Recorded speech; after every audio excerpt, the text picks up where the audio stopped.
puji bagi Allah Subhanahu wa taala yang telah melibatkan begitu banyak kita, baik itu nikmat Islam, nikmat iman, nikmat kesehatan, kesempatan, dan tentunya yang dihadirkan kepada kita ya, sehingga pada sore hari ini, sore yang cerah ini, kita masih diberikan kemudahan untuk melakukan aktivitas harian kita walaupun di tengah pandemi.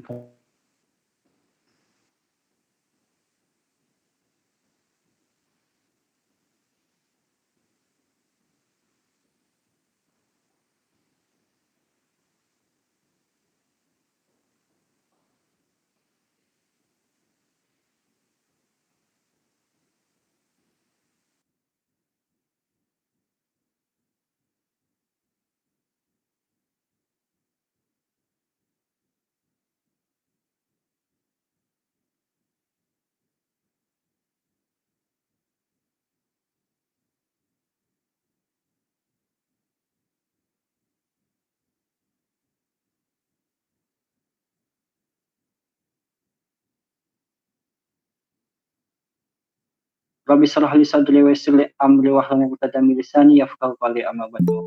Segala puji bagi Allah Subhanahu wa taala yang telah melimpahkan begitu banyak nikmat kepada kita, baik Islam, nikmat iman, nikmat kesehatan, dan tentunya ya kesempatan yang dihadirkan kepada kita, sehingga pada sore hari ini kita masih diberikan kesempatan untuk mengikuti diskusi ilmi yang diselenggarakan oleh CVS Maskam Undip tahun 2020, yang dengan atas nikmat beliau lah kita masih bisa mencari ilmu walaupun dalam situasi seperti ini dan melalui sarana daring. Kemudian salawat serta salam semoga senantiasa tercurahkan kepada baginda Rasul Muhammad SAW, kemudian para keluarganya, para sahabatnya, para tabi'in, dan yang kita nantikan syafaatnya di yaumul akhir nanti. Allahumma amin. Baik, mari kita awali kegiatan atau kajian sore hari ini dengan membacakan lafaz basmalah bersama. Bismillahirrahmanirrahim. Kemudian selanjutnya ya ada pembacaan ayat suci Al-Quran yang akan dibacakan oleh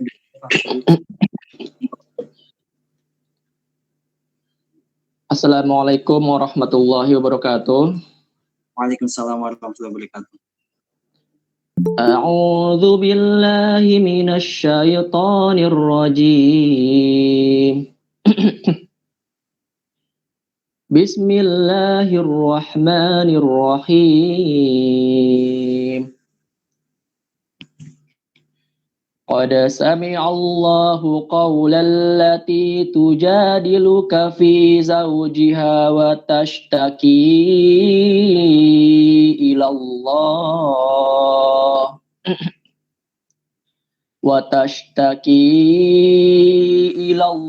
wallahu yasma'u tuhawurakuma innallaha sami'un basir.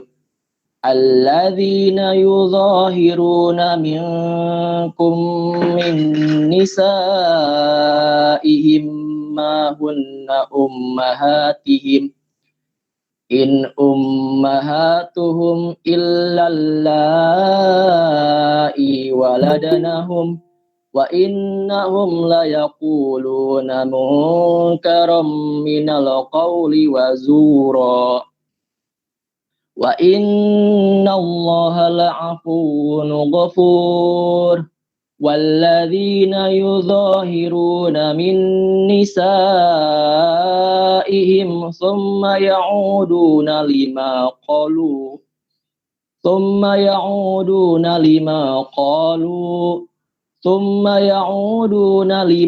qalu fatahriru raqabatin min qabli ayyatamassa dzalikum tu'adzuna bih wallahu bima ta'maluna khabir. Faman lam yajid fasiyamu syahraini mutatabi'aini min qabli ayyatamassa faman lam yastati' fa it'amu sittina miskina. Dzalika litu'minu billahi wa rasulih wa tilka hududullah walil kafirina adzabun alim. Innal ladzina yuhadduna Allah wa rasulahu kubitu kama kubital ladzina min qablihim wa qad anzalna ayatin bayyinat walil kafirina adzabun muhin. Yauma yab'atsuhumullahu jami'an fayunabbi'uhum bima 'amilu ahsahullahu wa nasuh wallahu ala kulli syai'in syahid. Shadaqallahul azim. Wassalamualaikum warahmatullahi wabarakatuh. Waalaikumsalam warahmatullahi wabarakatuh. Jazakumullah khair kepada Mas Putra Destanov yang telah membacakan tilawah Qur'annya. Semoga kita yang mendengar dan sekaligus yang membacakan mendapatkan pahala dari Allah Subhanahu wa taala serta memberikan keberkahan acara kita pada sore hari ini.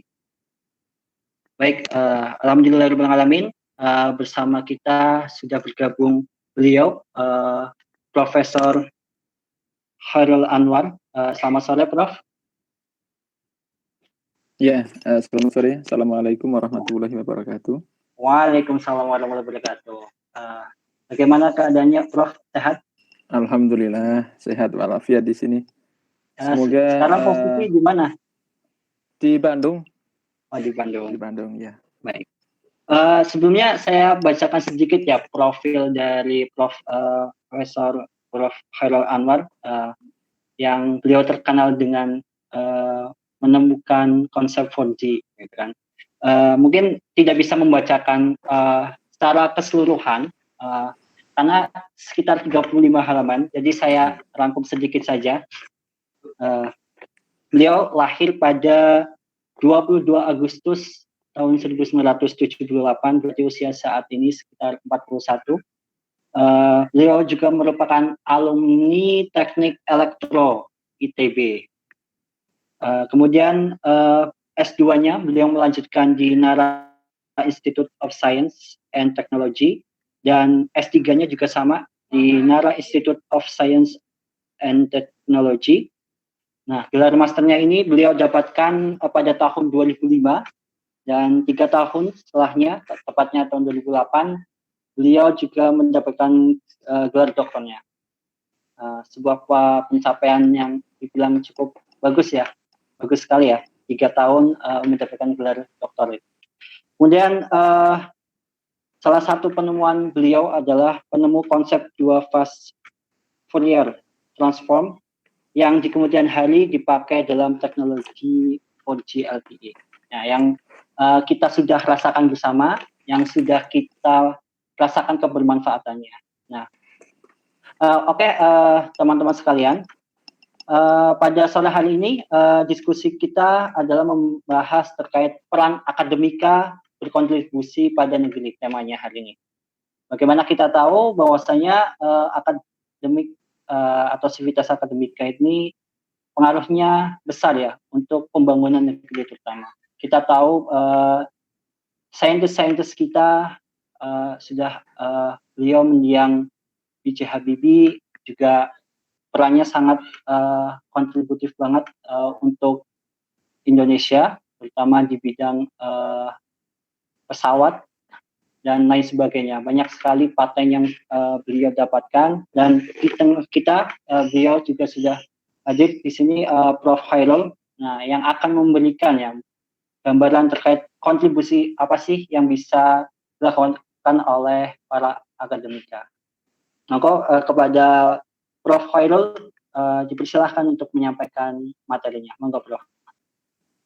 Ya, baik Mas Elvan Ardi dan juga adik-adik semuanya. Assalamualaikum warahmatullahi wabarakatuh. Waalaikumsalam warahmatullahi wabarakatuh. Ya, alhamdulillahi nahmaduhu wa nasta'inuhu wa nastaghfiruh wa na'udzubillahi min syururi anfusina wa min sayyiati a'malina may yahdihillahu fala mudilla lahu wa may yudlilhu fala hadiyalah. Asyhadu an la ilaha illallah wahdahu la syarikalah wa asyhadu anna Muhammadan abduhu wa rasuluh la nabiyya ba'dah.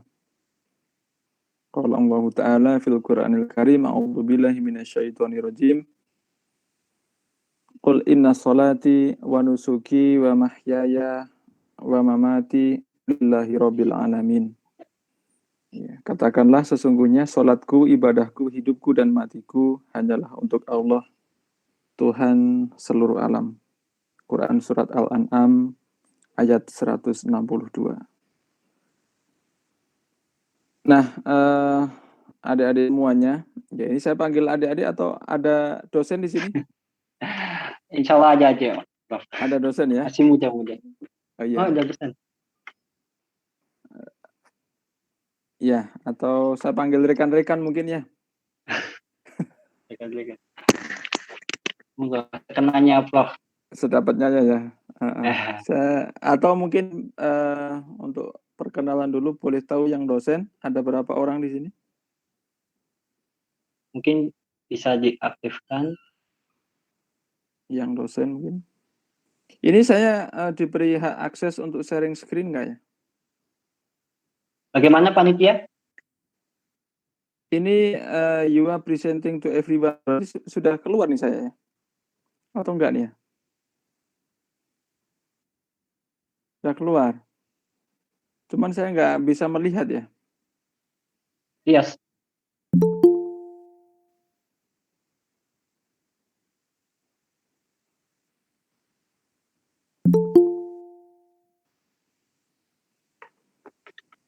Saya bisa melihat, Prof. Bisa ya? Mm-mm. Saya sedang menampilkan slide ke-22, terlihat? Terlihat prinsip berprestasi forum muslim. Oh iya. Oke, baik.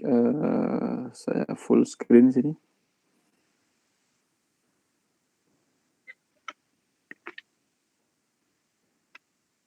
Ini terlihat full ya?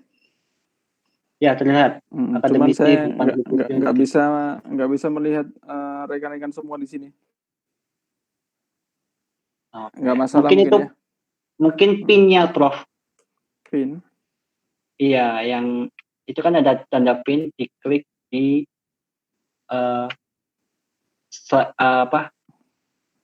usernya Prof yang nampilin yang di laptop. Oh ini ya? Pin-nya ditaruh di presentation? Ya, Pin-nya ditaruh di pokoknya yang ingin kita lihat saja, akun mana yang mau dilihat diklik. Oh, bukan di situ berarti.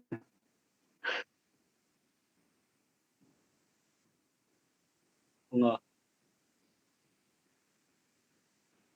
Ya udah nggak apa-apa dah, saya nggak bisa lihat. Yang penting terlihat semuanya kan ya? Iya, terlihat. Ya, baik. Bismillahirrahmanirrahim ya. Saya punya ada 30 slide, sekitar 30 slide. Akademisi berkontribusi untuk negeri. Jadi ini judul yang saya ambil mengikuti panitia ya. Jadi panitia meminta saya menyampaikan materi ini, jadi saya mengambil judul ini juga. Dan sekarang saya menjabat sebagai direktur di The Center for Advanced Wireless Technologies atau ADWITECH di Telkom University di Bandung, dan juga sebagai Vice Chairman Asia Pacific Wireless Group tahun 2019 sampai dengan tahun 2021, yang pusatnya di Bangkok di Thailand. Jadi chairman di Asia Pasifik itu ada 3 ya. Ada dari Vietnam, dari Korea, dan dari Indonesia. Jadi dari Indonesia itu saya yang memimpin di Asia Pasifik untuk wireless group. Tadi sudah disampaikan sekilas juga. Jadi saya masuk ITB 96, ya. Kemudian mendapat penghargaan sebagai mahasiswa berprestasi utama di ITB tahun 2000. Dan kawan saya satu angkatan adalah Pak Teguh Prakoso ya, yang nanti mengisi Oh, juga ya. Pak. Iya, Pak Teguh. Iya, Pak Teguh itu satu angkatan sama Pak Teguh saya di ITB. Kemudian saya bekerja di PT Astragrafia IT di Jakarta 1,5 tahun. Dan tahun 2002 saya berangkat ke Jepang karena mendapat beasiswa dari Panasonic Scholarship, belajar bahasa Jepang di TIT. Kemudian melanjutkan master di Nara Institute of Science and Technology dan doktor di NAIS, lulus tahun 2005 dan 2008. Dan ini penghargaan saya di Amerika tahun 2006. Jadi saat saya sebagai doktor tahun pertama ya di Amerika ini. Terus ini teknologi saya menjadi standar ITU, International Telecommunication Union, ada di 2 dokumen. Ini salah satunya. Ini tahun 2009 akhir saya baru tahunya. Jadi selama proses untuk menjadi standar yang memperjuangkan adalah Jepang. Jadi saya mempresentasikan ini ke JSPS, kemudian sama Jepang dibawa ke internasional dan menjadi standar di ITU tahun 2009. Jadi proses menjadi standar itu berat ternyata. Jadi saya mendapatkan review dari berbagai negara dan saya harus membuktikan bahwa teknologi yang saya ajukan itu baru, signifikan, ya, dan tidak ada yang sama. Ya, jadi saya disodori beberapa paper dan diminta membuktikan bahwa apa yang saya ajukan itu berbeda dengan semuanya. Dan profesor saya bilang bahwa saya sudah lulus sebenarnya waktu membuktikan ini ya. Saya sudah lulus doktor dan saya sudah pindah ke CAIS. Tetapi karena yang bisa ini hanya saya, jadi profesor saya minta walaupun Anwar Sang sudah pindah kampus, tapi karena yang bisa Anwar Sang mohon untuk dijawab semuanya. Jadi saya membuktikan sama menurunkan kembali rumus-rumusnya. Dan saya waktu itu tidak tahu kalau ini akan menjadi standar internasional. Jadi pokoknya saya menyampaikan yang terbaik yang saya bisa, ya, bahwa ini original, akhirnya ternyata dapat hadiah menjadi standar ITU. Jadi waktu diumumkan oleh profesor saya senang sekali dan tidak menyangka menjadi standar ITU. Karena waktu menjadi mahasiswa, mimpi saya hanya pengen main ke kantornya saja. Jadi kantornya kan ada di Jenewa. Kantornya ada di Jenewa. Sedangkan waktu kuliah kan kita mempelajari standar-standar dari ITU, karena ITU tertinggi di dunia kan, jadi harus kita ikuti. Saya melihat bahwa untuk bikin standar ini pasti perlu kajian yang dalam. Ya, saya suatu saat pengen main ke kantornya, tapi ternyata alhamdulillah saya malah menghasilkan teknologi yang menjadi standar dari ITU. Jadi ini hadiah yang luar biasa dari Allah Subhanahu wa taala pada sekitar tahun 2010. Kemudian ini penghargaan dari Ahmad Bakri tahun 2014. Jadi saya sudah menjadi dosen di Jepang. Saya menjadi dosen dari tahun 2008. Ya, ini penghargaan di Jakarta. Ini penghargaan yang paling terakhir 2019. Ya, ini di Jakarta juga. Jadi saya di Jepang total dari tahun 2002 sampai dengan 2016, 14 tahun.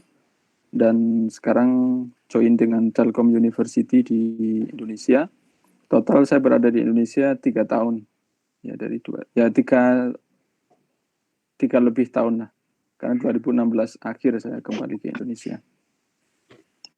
Nah, itu kira-kira sekilas tentang CV saya. Mudah-mudahan ini pengalaman selama 14 tahun di Jepang bermanfaat. Ya, dan juga setelah 3 tahun kembali ke Indonesia juga bermanfaat untuk kita semuanya. Amin. Amin ya rabbal alamin. Mas Ardi, saya diberi waktu sampai jam berapa ya? Sampai jam 5, Prof. Sampai jam 5. Jadi saya bagi waktu saya, berarti ada sekitar 1 jam. Ya, waktu saya 1 jam ini saya bagi menjadi 4. Ya, 4 bagian, mungkin 15 menitan, jadi kita 15 menit, ini bisa Q&A 15 menitan. Begitu kira-kira ya. Jadi saya bagi yang pertama itu problem umat manusia. Ini ada 2 masalah besar nanti yang saya angkat. Terus kemudian bagian kedua adalah peran akademisi. Ini ada 4 prinsip. kemudian langkah nyata atau langkah praktis ya. Jadi banyak mahasiswa itu keliru antara teori sama praktis ya. Ini kan masuk ke teori mungkin ya. Dan ini masuk ke praktis. Jadi bedanya teori dengan praktis. Praktis itu langsung bisa dikerjakan real. Sebenarnya ini juga real juga, ya ini real juga. Tapi kalau praktis itu mudah dan bisa langsung dikerjakan gitu. Jadi ada 7 langkah. Terus ke bagian terakhir nanti kesimpulan dan question and answer. Kira-kira seperti itu untuk waktu 1 jam. 1 jam kurang, malah sekarang udah 16.10. Nah, part 1 ya, kita mencoba memahami apa sih problem umat manusia saat ini gitu. Sehingga kita perlu berkontribusi, ya, sehingga kita perlu memberikan sumbangan kita ya kepada Indonesia, kepada dunia, kepada umat manusia. Jadi yang problem pertama itu durasi kontribusi umat Islam itu saya membandingkan ini tahun kehidupan manusia ya. Jadi tahun kehidupan manusia dibagi menjadi seperti ini secara garis besar. Ya, ini seperti ini. Jadi kita mengikuti standar internasional ya. Jadi standar internasional tahun 0 itu tahun kelahiran Nabi Isa. Tahun ke-0. Jadi tahun-tahun sebelum kelahiran Nabi Isa itu disebut sebagai BC atau before Christ. Atau orang menyebut juga BCE, before the common era. Kemudian setelah kelahiran Nabi Isa itu disebut Anno Domini. Ya. Atau disebut common era. Jadi ini yang harus kita pahami, penyebutan internasional. Terus kita gimana? Kita mengikuti Islam juga ya. Jadi kita mengikuti Hijriah. Nanti Hijriah ada di sebelah kanan sini. Ya. Kita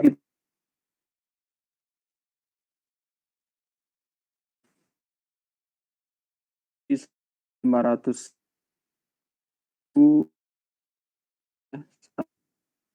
sampai dengan 500 berarti kan ini. Berarti kalau kita gambar dari sini ke sini itu sebagai zaman kuno dan zaman klasik. Ya, jadi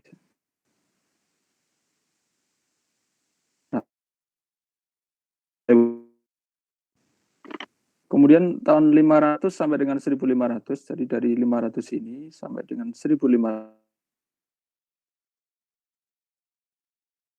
atau zaman pertengahan, 1000 sampai dengan dari sini ke kanan, itu zaman ini agak 1880 dengan 1800 itu zaman Enlightenment, zaman pencerahan. Kemudian 1500 sampai dengan 1900 itu disebut abad 19. Dan sekarang tahun 1900 sampai hari ini itu sebagai masa modern atau modern age. Jadi kita hidup di masa sekarang kan 2020 di sini. Nah, Islam ada di mana? Islam ada di sini nih. Di 500 sampai dengan 1200-an di sini. Ya. Jadi ada di masa the Middle Age. Ya, Islam ada di sini. Dan banyak ilmuwan Islam ada di sini. Cuman habis itu nggak ada. Ya, habis itu ya saya nggak bilang nggak ada juga. Ya mungkin ada cuman sedikit. Makanya saya sebut sebagai ini masih kurang dalam kurung. Masih kurang kalau kita melihat rentang manusia maksudnya. Ya, jadi saya ingin generasi Islam itu bangkit lagi di era sekarang. Jadi modern age, saya nggak tahu ya nanti setelah 2020 atau 2200 atau 2300 nanti. Itu kan masa-masa setelah ini ya. Saya ingin orang Islam itu bangkit kembali berkontribusi untuk dunia. Ya. Dimulai dengan berkontribusi untuk negaranya masing-masing. Gitu ya. Jadi mohon akan kita ya anak-anak kita, generasi setelah kita. Maka untuk bisa memberikan kontribusi besar, main-main maksudnya kita nggak bisa sekedar menjalani hidup bisa. Ya, kita harus punya plan, harus punya semangat, harus punya kerja gitu ya. acara seperti ini ya, ini acara-acara yang dilakukan oleh adik-adik di Undip ini penting. Nah, coba kita lihat ini BC ya, berarti 3.500 BC, atau kalau 0 tadi berarti minus, berarti ini kan Nabi Musa ya. Jadi Nabi Musa itu di era sini, di era sampai era 1000. Ya, ini Nabi Musa, Exodus, Nabi Musa. Nah, saya pengen mahasiswa kita dan kita itu memahami sejarah dunia seperti ini. Karena kalau kita memahami sejarah dunia, kita tahu posisi kita di mana. Kalau kita tahu posisi kita di mana, kita bisa melakukan improvement. Tapi kalau kita nggak tahu posisi kita di mana, ya kita seperti orang tersesat. Orang tersesat itu dia tahu tujuan tapi nggak tahu posisi, gitu kan? Jadi kalau mau ke kanan atau lurus atau ke kiri itu dia nggak tahu, atau malah takut. Gitu.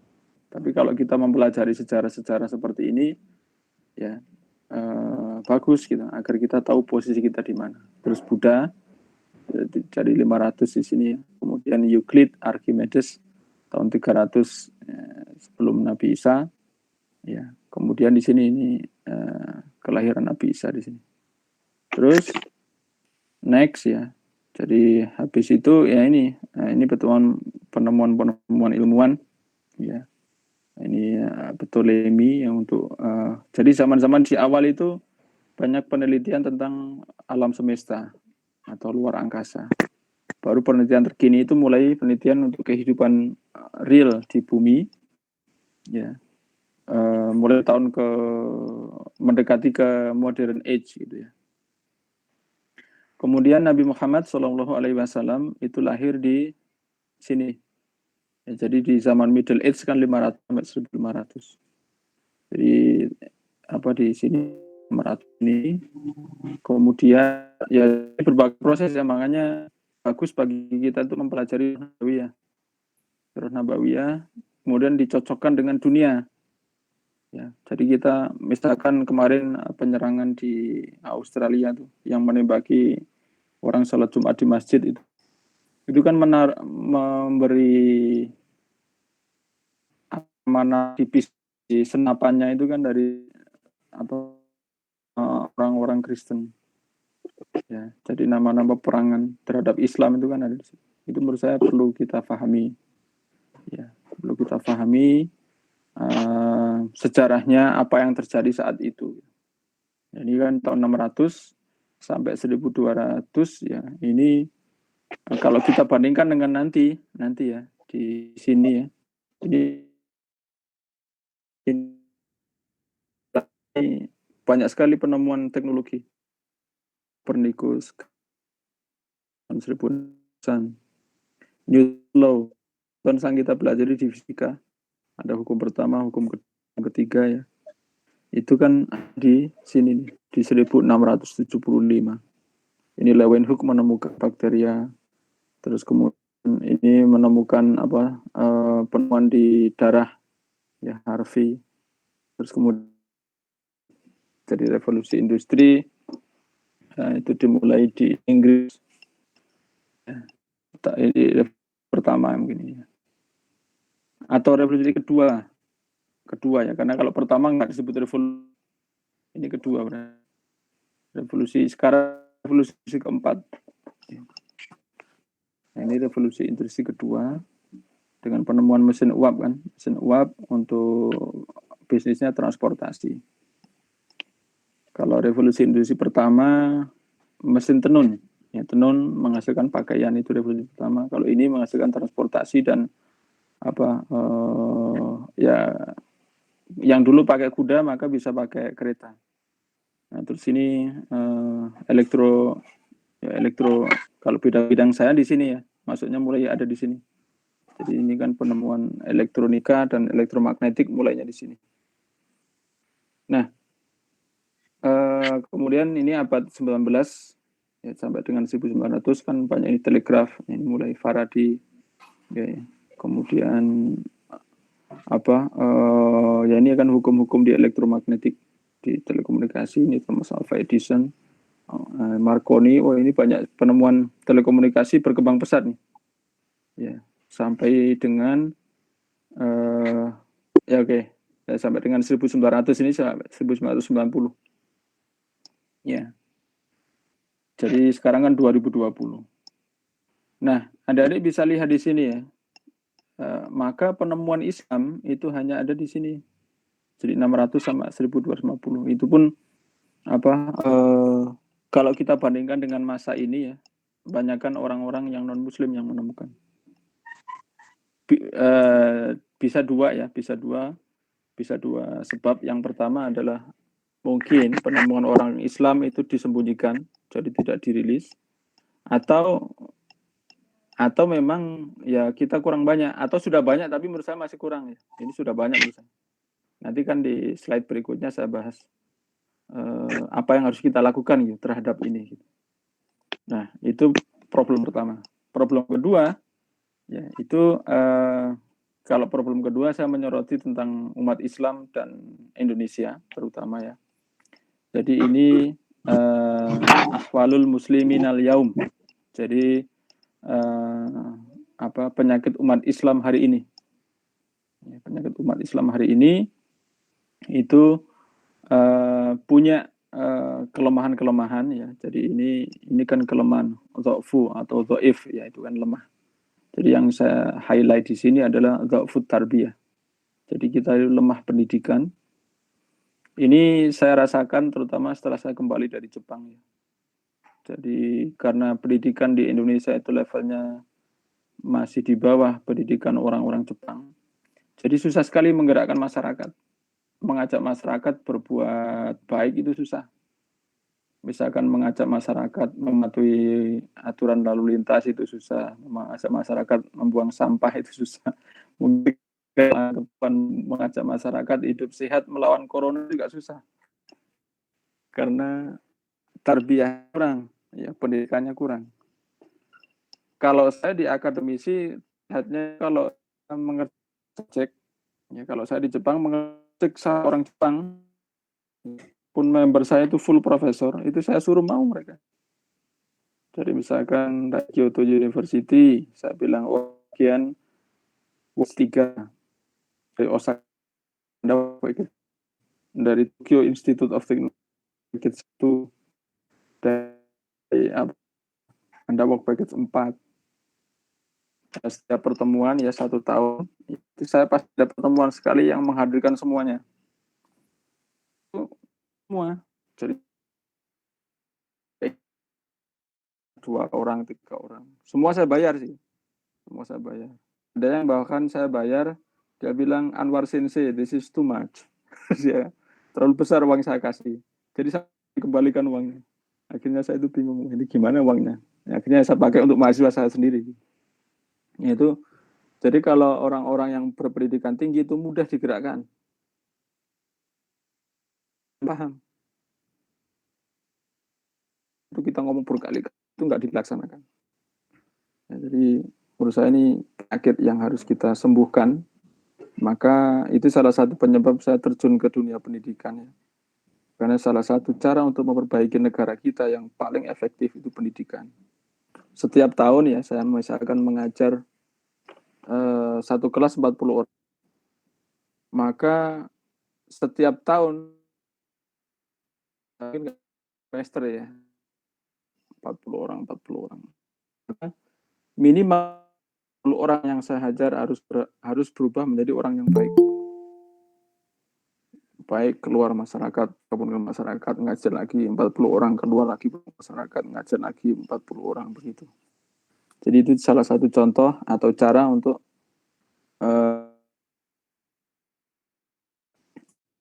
belum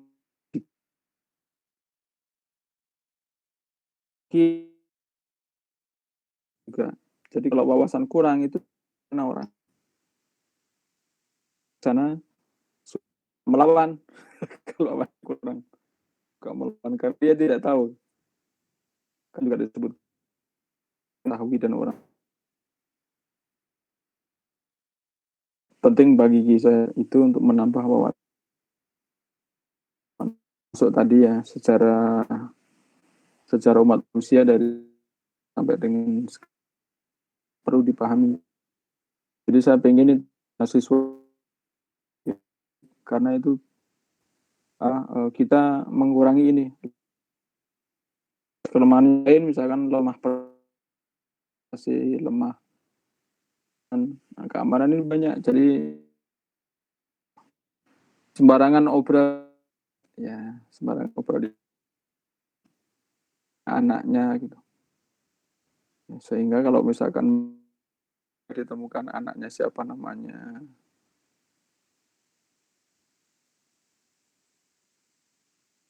dari daerah seperti Indonesia ini.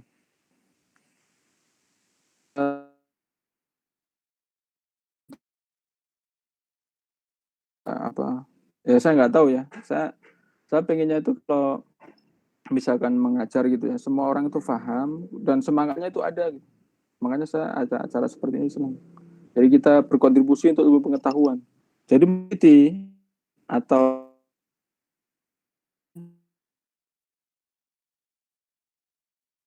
teman-teman jangan jadi tujuan satu-satunya. Tujuan kita adalah berkontribusi untuk ilmu pengetahuan. Ya kalau saya sih menyampaikannya untuk amal jariah. Kenapa? Kalau kita mati, nanti pahala itu mengalir terus. Kenapa? Karena pahala yang lain itu berhenti kalau kita mati kan. Jadi sholat malam, puasa berhenti, kemudian tilawah berhenti,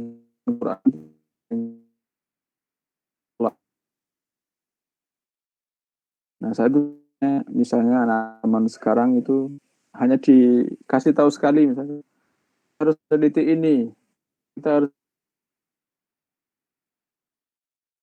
ya kayak orang-orang Jepang tadi saya bilang, and please with you, dan banyak hasilnya itu banyak. Kalau salah nggak datang juga di sini. Jadi ya juga ya, tapi lama-lama mungkin negara masih. Jadi acara seperti ini bagi kita untuk mengurangi kelemahan-kelemahan ini. Yang lain juga ada ya, misalkan hilang keberanian, hilang kemudian hilang kesabaran, hilang keikhlasan, hilang komitmen. Ya. Termasuk kelemahan yang lain yang sekarang itu masih memiliki seperti di Alfat ini ya saya ingin saya sama-sama bekerja, sama-sama berkolaborasi untuk menghilangkan atau mengurangi penyakit umat Islam seperti ini. Oke, itu part pertama. Oke, 28. Sekarang part kedua, peran akademisi dalam kontribusi. Nah, peran pertama ya, saya ingin semua akademisi ini including dosen sama mahasiswa ya, dosen sama mahasiswa dari S1 sampai dengan S3. Ya. Ini peran pertama adalah mari kita pahami ilmu itu secara komprehensif. Komprehensif berarti menyeluruh. Jadi bukan parsial kan kalau komprehensif. Nah, di gambar yang sebelah kiri ini ya, jadi ilmu Allah Subhanahu wa taala itu dibagi menjadi dua, ilmu khusus dan ilmu umum. Ilmu khusus itu hanya diturunkan kepada Rasul dan hari ini sudah tidak ada. Tidak turun lagi ilmu khusus. Jadi terakhir itu di Nabi Muhammad SAW. Ya, dan diturunkan ya yang paling mukjizat paling luar biasa itu adalah Al-Qur'an. Jadi Al-Qur'an itu mukjizat diturunkan oleh Allah Subhanahu wa taala kepada Nabi Muhammad SAW karena umat Nabi Muhammad itu umat yang peradabannya paling tinggi dibandingkan dengan umat-umat yang lain. Makanya turunnya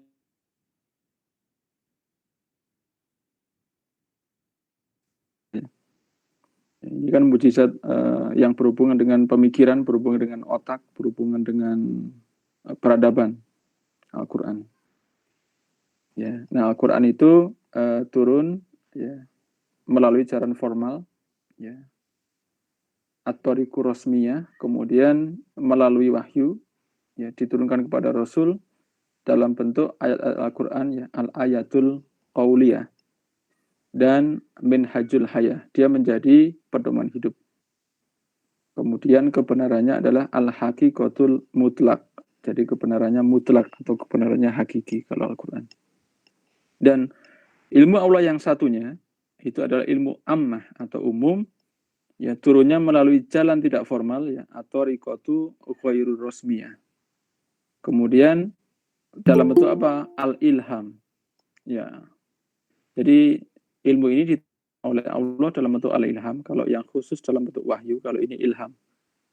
Kemudian diturunkan secara bagaimana? Secara mubasyarah, yaitu diturunkan secara langsung kepada ilmuwannya, tidak melalui perantara malaikat. Kalau ini langsung turun kepada ilmuwannya. Dalam bentuk apa? Dalam bentuk al-ayatul kauniyah, ayat-ayat alam semesta. Dan dia menjadi wasailul hayah atau sarana hidup, dan kebenarannya adalah al-haqiqatul tajribiyah atau kebenarannya eksperimental atau kebenarannya tidak mutlak semutlak kebenaran ayat-ayat Al-Qur'an. Nah, ini nanti akan saya bahas juga kenapa kebenaran seperti ini. Karena selama penelitian saya total ada 24 tahun ya, digabung dengan sejak saya S1. Itu kebenaran ilmu pengetahuan dan teknologi itu ganti-ganti. Ada yang di zaman itu kuat, terus kemudian tidak hebat. Nah, di zaman itu hebat, tidak hebat. Atau di zaman itu hebat, tidak hebat, tapi nanti jadi hebat. Ada. Nanti saya ada di slide selanjutnya ya. Flat 4 tahun, 50 tahun itu seperti ini juga yang menjawab pertanyaan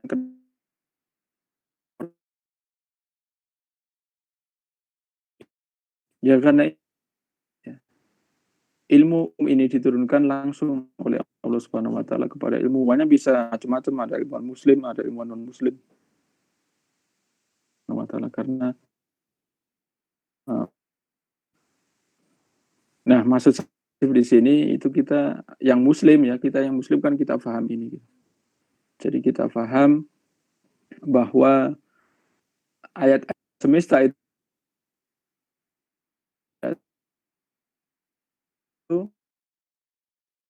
bisa adalah mengembangkan wasailul hayah, itu syaratnya dari Al-Quran.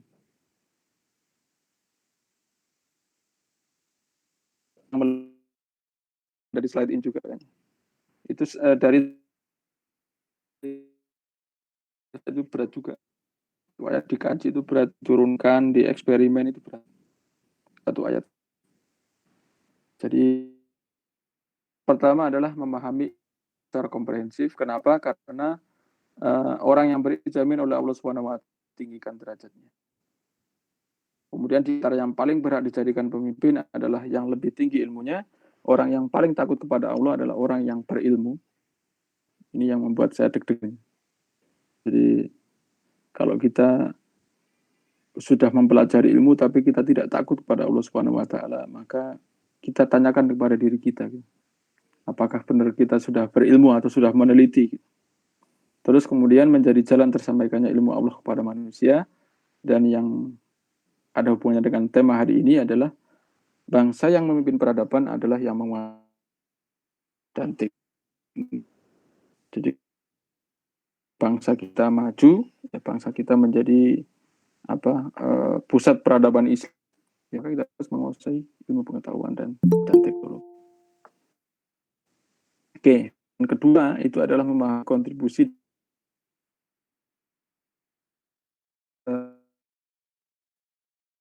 untuk filosofi research center Tech Advanced Wireless Technology, tapi bisa dipakai untuk berbagai bidang yang lain.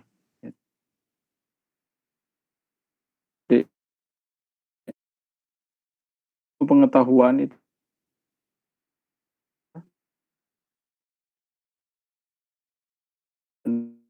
yang dinikmati masyarakat itu hanya buah. masyarakat itu hanya buah. Sedangkan kita sebagai akademisi, sebagai ilmuwan itu melakukan semuanya. Ya. Nah ini kalau bidang telekomunikasi, akarnya adalah information theory, machine learning, fundamental research, signal processing, coding theory. Ini masuk ke akar dan batang. Sedangkan buah, ya application, product, ya, devices, ya, IoT, ya, sensor, semuanya itu adalah aplikasi. Ya. Nah, aplikasi ini berganti-ganti tergantung zaman. Ya, zaman sekarang, industri revolusi, Industrial Revolution 4.0. Orang maunya IoT, ya kita bikin IoT dari ilmu-ilmu ini. Kemudian di zaman masa depan, apa orang pengennya? Mungkin berubah lagi, bukan IoT lagi. Misalkan alat-alat kesehatan atau teknologi kesehatan, kita bikin dari sini untuk menghasilkan teknologi kesehatan. Ya gitu. Jadi kontribusi saya bagi menjadi dua, ke atas, ya ini vertikal. Vertikal, jadi ada dasar, menengah, sama produk atau buah. Ya. Ini sekarang ya yang hadir di seminar hari ini ya mari didefinisikan kira-kira adik-adik ya atau rekan-rekan mau berkontribusi di mana. Ya. Dan kalau saran saya ya kalau kita mau strong sampai di masa depan maka harus kuat di bawah. Ya melakukan di atas boleh juga, cuman ini mungkin nggak akan bertahan lama. Nanti zamannya berubah, kalian nggak punya pijakan. Ya. Tapi kalau mengembangkan yang bawah, itu pijakan kalian kuat. Zamannya berubah, bisa. Jadi kalau misalkan sekarang zaman mangga, menghasilkan buah mangga. Nanti kalau zamannya apel, kita bikin apel. Kalau zamannya buah nangka, nanti kita bikin buah nangka. Tapi kalau orang yang berfokus di sini, ini kalau zamannya berubah, dia nggak bisa ikut berubah. Karena nggak punya akar. Makanya kalau kuliah, ya kuliah yang benar. Kalau saya menyarankannya. Karena waktu yang kita lalui tidak pernah kembali. Jadi kalau kuliahnya nggak benar, ya rugi. Jadi misalkan sekarang hari Sabtu, maka Sabtu hari ini tidak akan pernah kembali. Sabtu hari ini kalau kita lewati, ya hilang. Ya. Nah, yang ke atas seperti itu. Kemudian yang ke kanan. Yang ke kanan itu saya bagi menjadi lokal, nasional, dan internasional. Kalau yang lokal, ya yang bisa aja. Jadi untuk kontribusi tidak harus langsung besar. Lokal itu bagus kalau misalkan bisa lokal. Kemudian kalau bisa nasional sampai internasional. Ya. Jadi kontribusi adalah the part played by a person or thing in bringing about a result of helping something to advance. Jadi ini ya, helping something to advance. Jadi memberikan sesuatu, ya kalau kita berkontribusi untuk ilmu pengetahuan, jadi memberikan sesuatu untuk science and technology agar menjadi maju. Misalkan, dulu rumus ini belum ditemukan. Kalau belum ditemukan, maka baterai jadi cepat habis, misalnya. Atau processing lambat, misalnya. Tapi ketika orang itu menemukan teori ini, jadi cepat, misalkan.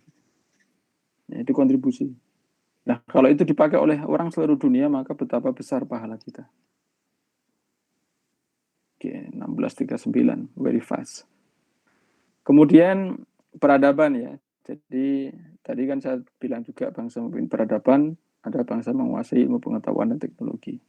Maka peradaban kalau dilihat dari kamus bahasa Indonesia, itu artinya kemajuan lahir batin dalam bidang kecerdasan dan kebudayaan. Kecerdasan bisa jadi sains and teknologi, kebudayaan ya sosial, jadi selain sains tech.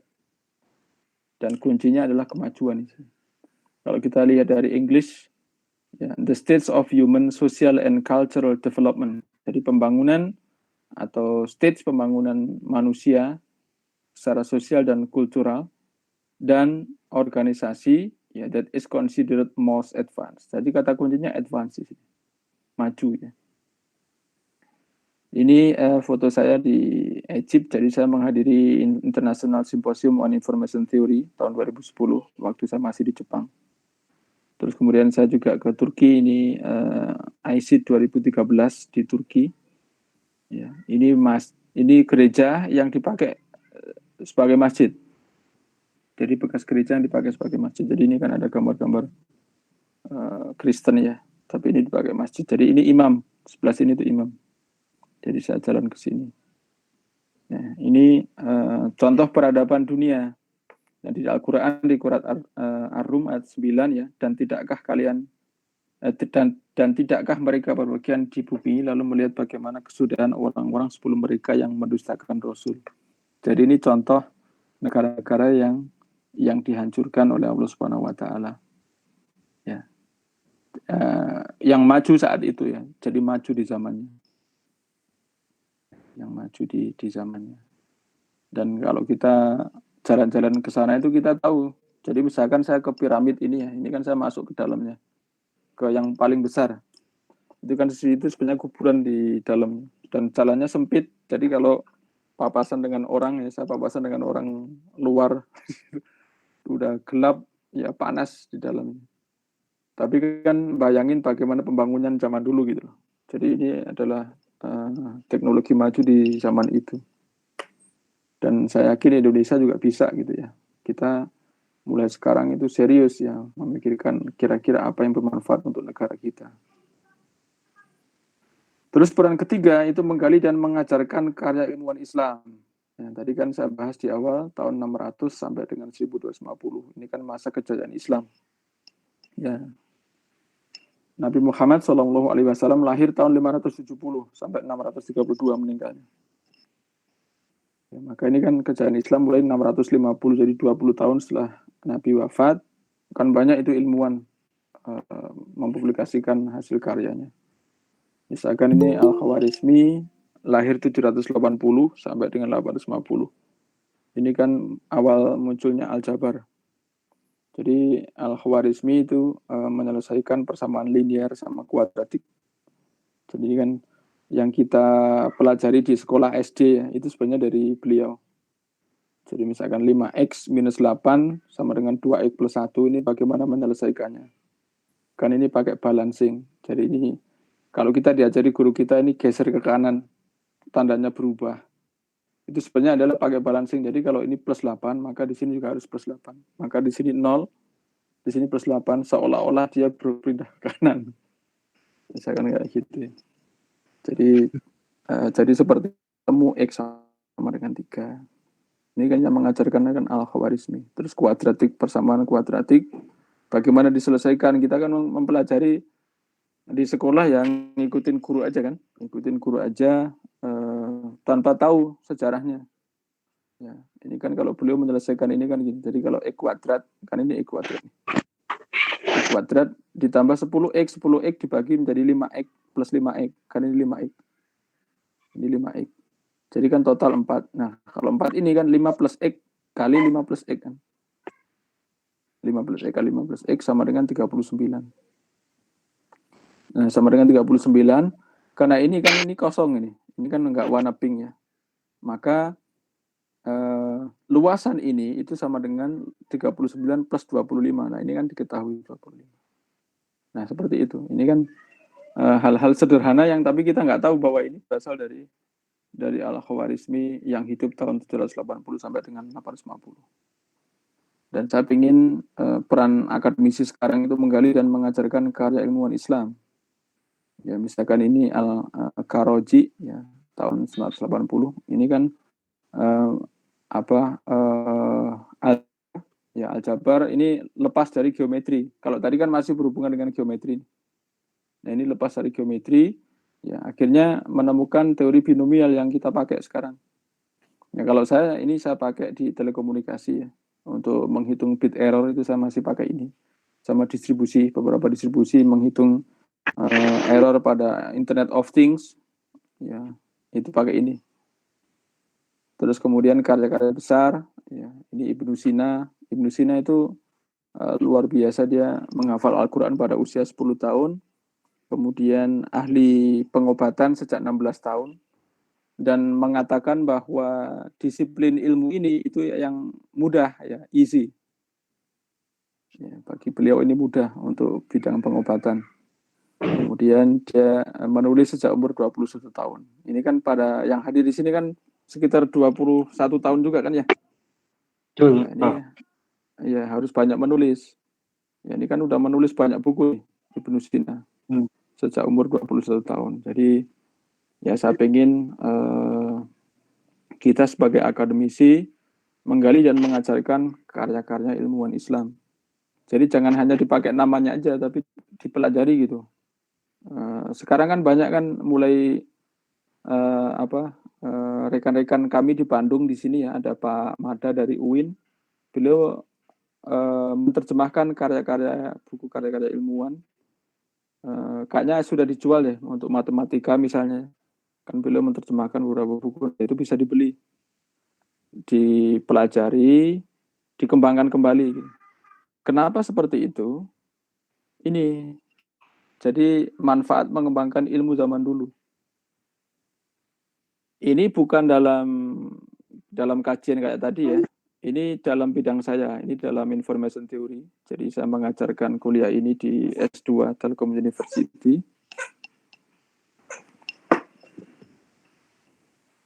Di S2 Telkom University, ya saya mengajarkan information theory dan saya sebelum bagian channel coding itu saya menyampaikan history channel coding dari tahun 48. Jadi information theory kan berkembang tahun 48 setelah Shannon membuat publikasi Mathematical Theory of Communication. Ya, kemudian orang-orang setelah publikasi ini informasi bisa dihitung. Jadi sebelum publikasi ini informasi itu nggak bisa dihitung. Jadi orang itu berbeda pendapat tentang, oh ini informasi banyak, informasi sedikit. Terus informasi itu apa sih? Nah, jadi sejak publikasi ini akhirnya berkembang, yang akhirnya menjadikan sekarang berkembang telekomunikasi ya. Telekomunikasi 1G kan mulai tahun 80. Ya, 1G kan mulai di daerah sini. 1G, kemudian 2G, kemudian 3G, kemudian 4G, 5G. Sekarang 5G ya, itu kan awalnya dari sini. Nah, tahun 63 itu mahasiswa S3 dari MIT itu menemukan LDPC code. Dan karena tahun saat itu komputer belum hebat kan. Orang-orang nggak tahu kalau yang code yang ditemukan itu hebat ternyata. Baru diketahui hebat itu tahun 2001. Ya, jadi ini ilmuwan ini mereka melakukan reinventing. Jadi mempelajari coding-coding kuno, mempelajari coding-coding masa lalu dengan teknologi yang ada sekarang. Akhirnya ditemukan bahwa LDPC code tahun 63 itu sebenarnya bisa mencapai 0,001 GB dari Shannon limit. Ya, kalau kita lihat ini flashback 37 tahun ke sini. Ya, ini bukti pertama bahwa mempelajari ilmu-ilmu masa lalu itu bermanfaat di masa sekarang gitu. Ini bukan berarti bahwa kita nggak boleh berinovasi, nggak juga. Kita tetap berinovasi juga. Terus ini yang kedua, ini lebih lama lagi, ini 55 tahun. Jadi tahun 2009 itu ilmuwan dari Turki itu menemukan polar code namanya Arkan. Ya, menemukan polar code yang dipakai di 5G sekarang. Nah, dengan penemuan polar code ini, akhirnya orang-orang mempelajari satu pola, yang pola itu sebenarnya udah diusulkan oleh Reed Muller tahun 54. Jadi flashback lagi tahun 55 tahun. Dan ini bisa mencapai Shannon limit tahun 54 sebenarnya sudah ditemukan, cuman orang-orang tidak tahu. Belum ada komputer yang canggih yang bisa membuktikan itu. Jadi papernya ini yang From Polar to Reed Muller Codes, a technique to improve the finite length performance. Ini kan problem di dalam telekomunikasi ya, bahwa untuk blok pendek itu sulit ya kita melakukan improvement. Tetapi kalau pakai Reed Muller itu bisa. Tapi konsep ini itu baru diketahui setelah penemuan polar code. Kalau polar code memang bisa mencapai Shannon limit. Ya, tapi kan coding-coding, ini coding pertama yang bisa mencapai Shannon limit. Tapi coding-coding kuno itu kan dikira tidak bisa mencapai Shannon limit. Nah, saya pengen peran ilmuwan yang ketiga tadi ya, itu mempelajari matematika zaman dahulu untuk dipakai sekarang. ya, untuk dipelajari filosofinya, dikembangkan gitu ya. Ya, siapa tahu seperti ini kan hanya 55 tahun. Kalau kita flashback ke sejarah tadi apa? Ratusan tahun. Kalau kita flashback ke sini ya. Ini kan ratusan tahun ya. 1200. Ya. Jadi masih banyak nih apa peran kita yang belum tergali. Terus yang keempat, ini peran terakhir ya. Bahwa kita harus berani dan konsisten dalam bidang yang kita tekuni. Berani itu dalam arti bahwa jangan takut kalau kita melihat itu bagus, usulkan. Ya. Jadi jangan begini, saya nggak terlalu respect kalau ada mahasiswa yang mundur. Mundur itu begini, Pak, kenapa kita harus susah-susah begitu? Gitu. Yang penting kita lulus. Nah itu mundur itu. Ya, yang penting kita lulus. Tapi kalau mahasiswa yang sudah terbuka wawasannya, ya, kuliah itu adalah untuk berkontribusi. Ya, kuliah berkontribusi, lulus itu hadiah. Ya, kalau kalian berkontribusi pasti lulus kan, pasti dapat penghargaan, dapat macam-macam. Ya, tapi kalau lulus itu sebagai tujuan, maka kalau kalian nggak lulus, kalian stres bukan main. Ya, kalian stres kan. Kalau lulus itu jadi tujuan. Tapi kalau berkontribusi itu tujuan, nggak disuruh dosennya untuk belajar, nggak disuruh orang tuanya rajin. Kalau sudah terbuka wawasan, itu yang pertama berani. Jadi misalkan ini ya, jadi saya mengusulkan, ini kan teknologi 2G, 3G, Wi-Fi pakai seperti ini, pakai single. Saya mengusulkan double, jadi FFT sama I50. Nah, ketika saya mengusulkan double, orang-orang diremehkan kan, katanya kalau double begini nanti cancel. Saya bilang, ada caranya untuk tidak cancel. Dan kalau saya melakukan dua seperti ini, saya bisa mengubah yang awalnya seperti ini ya. Kalau ini pakai single, jadi kalau single itu sinyal dijumlahkan, nanti ada muncul penjumlahan ini ya, kan ini dijumlahkan sinyal di beberapa frekuensi dijumlahkan. Penjumlahan ini menghasilkan puncak. Nah, puncak ini itu akan dipotong oleh hardware. Kenapa? Karena hardware itu punya batasan. Hardware itu nggak bisa dia meloloskan semua power, atau nggak bisa dia linear di semua power. Maka ketika ini masuk ke daerah nonlinear dipotong sama hardware. Nah, saya mengusulkan dengan menambahkan FFT kecil di sini, dengan proses ini ya, sebelum FFT yang besar, maka saya bisa mengubah sinyal itu menjadi seperti ini. Sehingga kalau dijumlahkan lurus. Ya, ini powernya ya. Jadi kalau sebenarnya bisa plus minus sih, bisa plus minus. Tapi kan nggak ada puncak seperti ini. Nah, ini yang saya usulkan, kenapa saya mengusulkan double.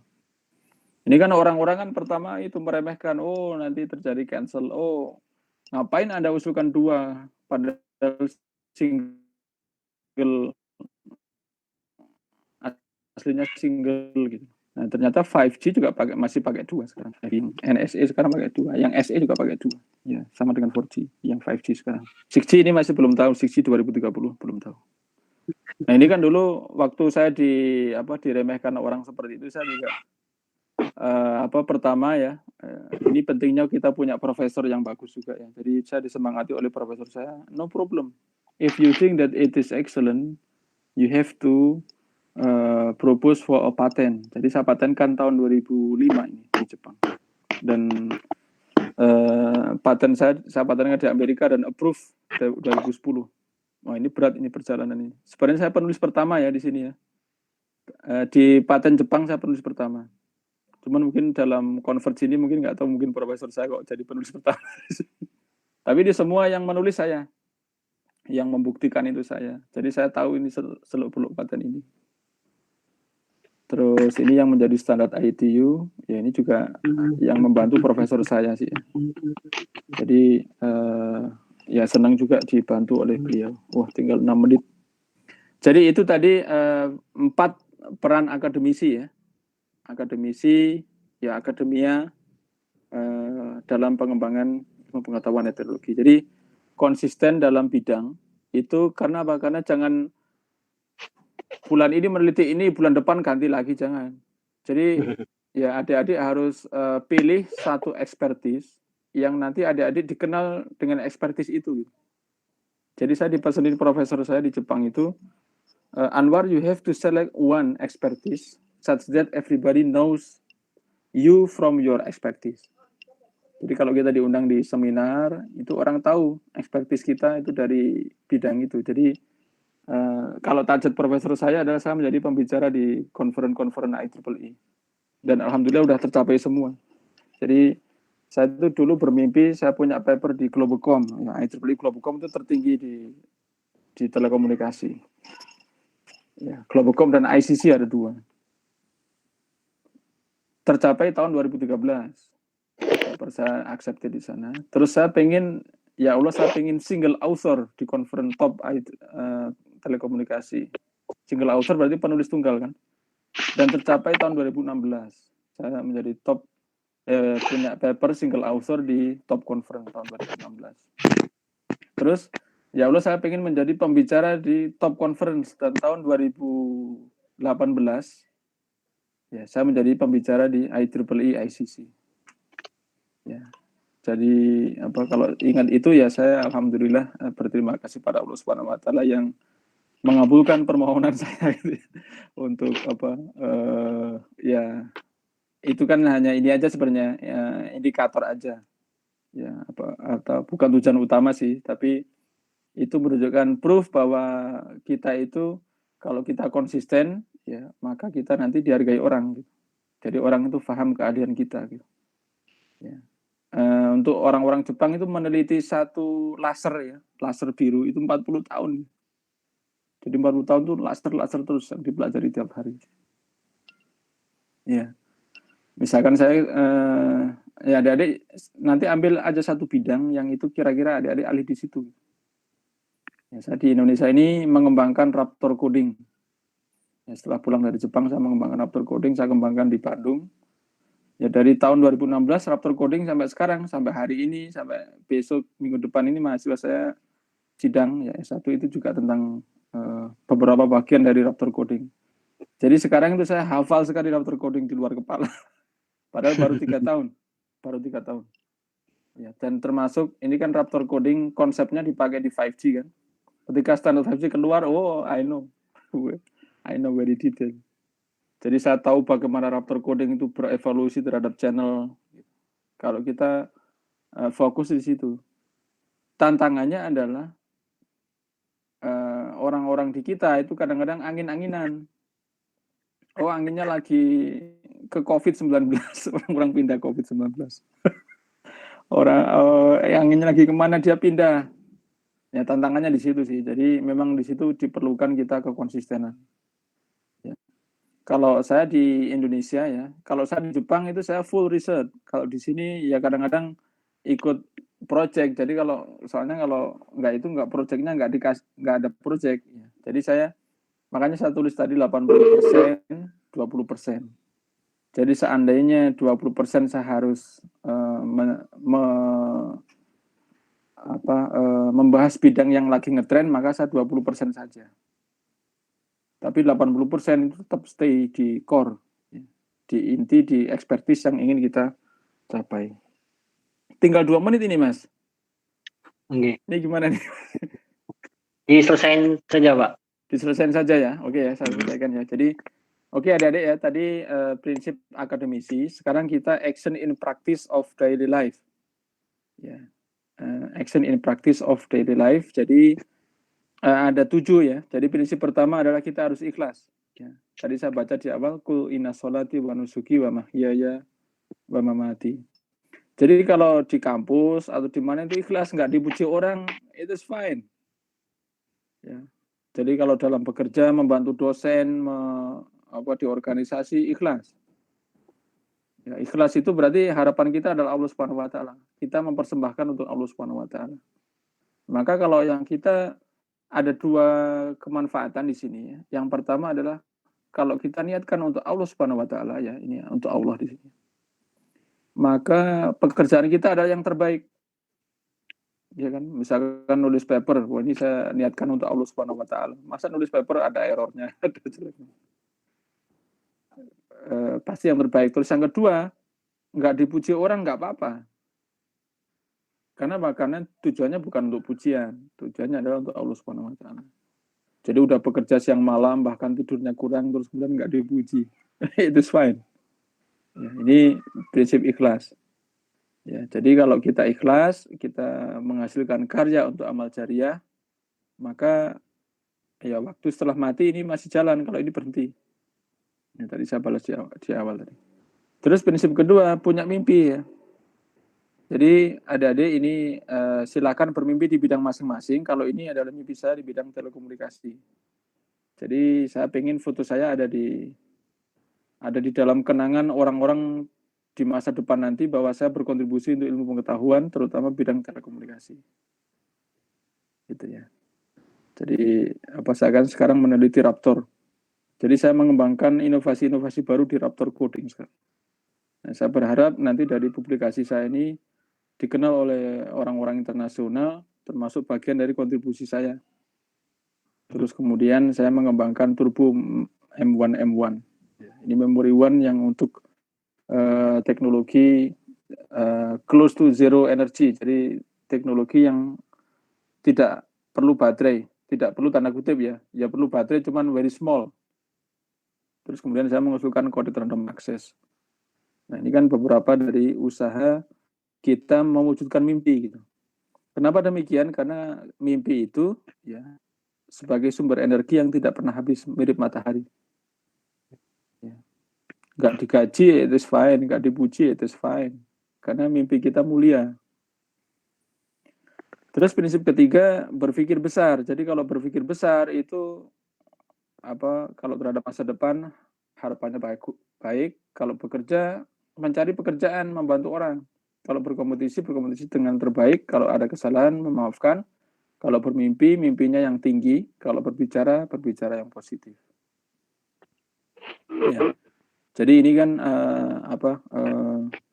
ini buku ini saya beli waktu saya masih mahasiswa di ITB, berarti kan sekitar 20 tahun yang lalu.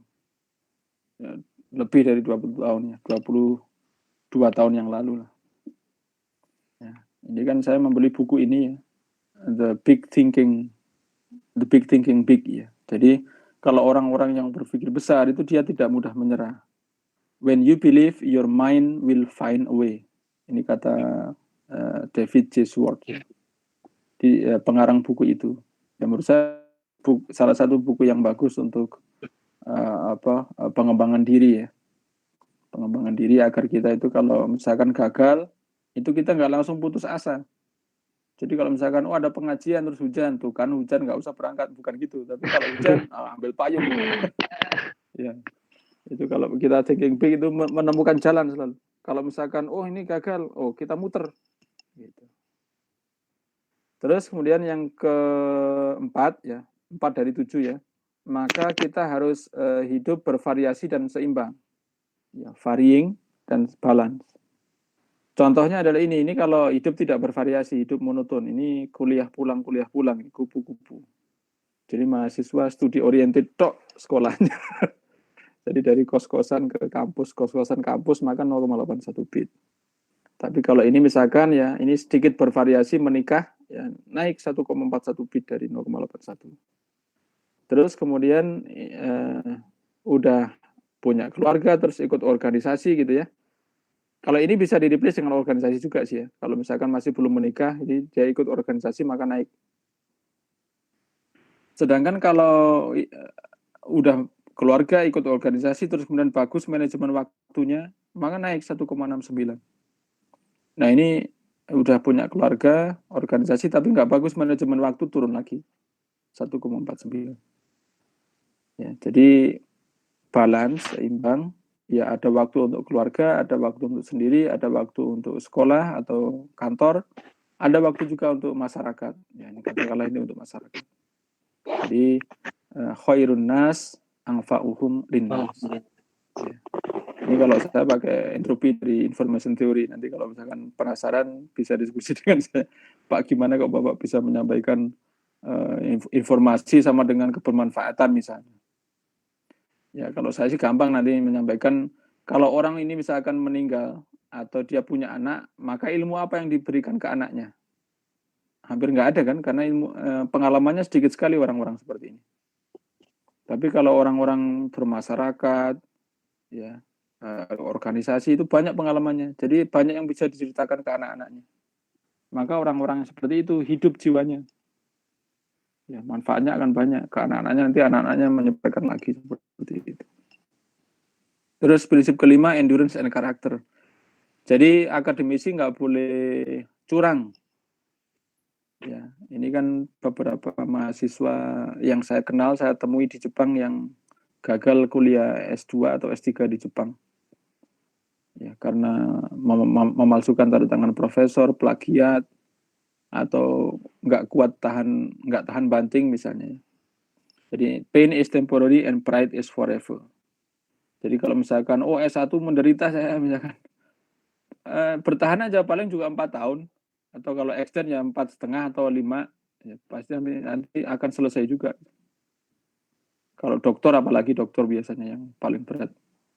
Jadi kalau misalnya berat di situ, bersabar saja, terus mengerjakan, terus berprestasi, terus berusaha, maka akan sukses. Nah, ini saya asumsikan kalau rintangan, kalau cita-cita itu pendek, ya misalkan cita-citanya 2 cm, dapat rintangan 1 cm, kolaps hidupnya dia. Kenapa? Rintangannya setengahnya.